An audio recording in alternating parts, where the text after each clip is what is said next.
Hello and welcome to day 16 of our Osteoporosis Awareness Challenge. Today we're going to talk about stress and how it affects our bones. Take a moment and imagine that you're having a picnic outside in the country on a beautiful summer day. And then you have an unexpected guest arrive for the picnic, one of the country bears. Under the circumstances, you probably hightail it out of there as quickly as possible, which is a good thing. In this situation, our body would naturally elevate levels of cortisol, our body's hormone that starts our fight or flight response to help us escape from imminent danger. And this is a good thing. There are some interesting things to be aware of that happen in our bodies when our fight or flight response is activated. Our bodies channel our energy and effort into escaping, which they should, and they stop the process of digestion to save energy. This is why I chose the example of the bear crashing the picnic as an example. When the bear showed up, panic ensued, and inside our bodies, digestion slowed or stopped altogether.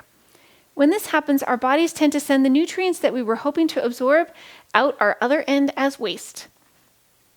This is all right if you experience severe stress once in a while, but if stress becomes chronic, then it can affect our body's ability to properly absorb nutrients, which could have a material effect on our bone health. We don't want to lose too much calcium in our urine when we could otherwise be absorbing it. Having chronically elevated levels of cortisol in our bodies also has a direct impact on our ability to produce bone. Too much cortisol for too long a time period reduces our ability to form osteoblasts, which are our bone-building cells. This makes it so that we produce less bone.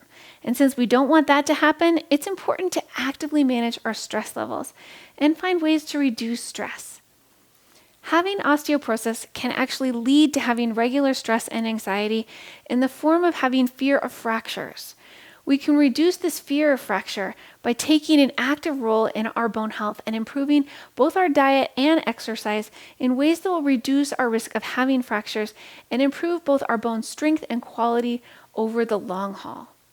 There are also other things that we can do to reduce stress, so let's have a look at some ways that we can reduce stress. Being a yoga teacher, I have a yogic suggestion for how to reduce stress, and that is by doing some breath work. There are actually many different breathing techniques that are used to reduce stress, but there's also a basic concept that generally applies.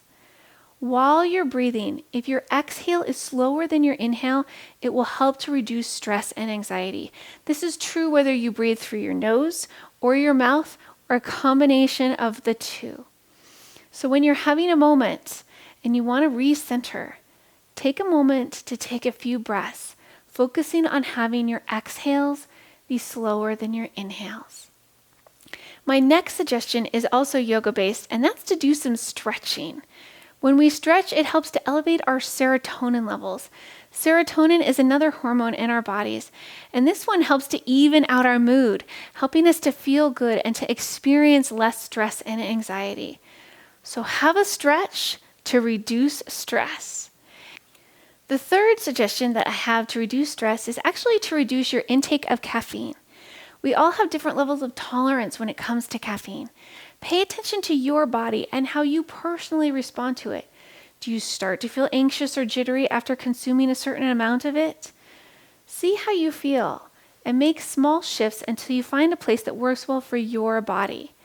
The daily recommended intake for caffeine is to stay under 400 milligrams per day. All right, so let's get back to our Osteoporosis Awareness Challenge for the day. Today, I invite you to try doing one new thing to reduce stress in your life. And I hope that this brings a bit more happy into your life. There are some references that I used that are in the description for this video if you want to check them out for yourself. And on that note, I look forward to seeing you tomorrow.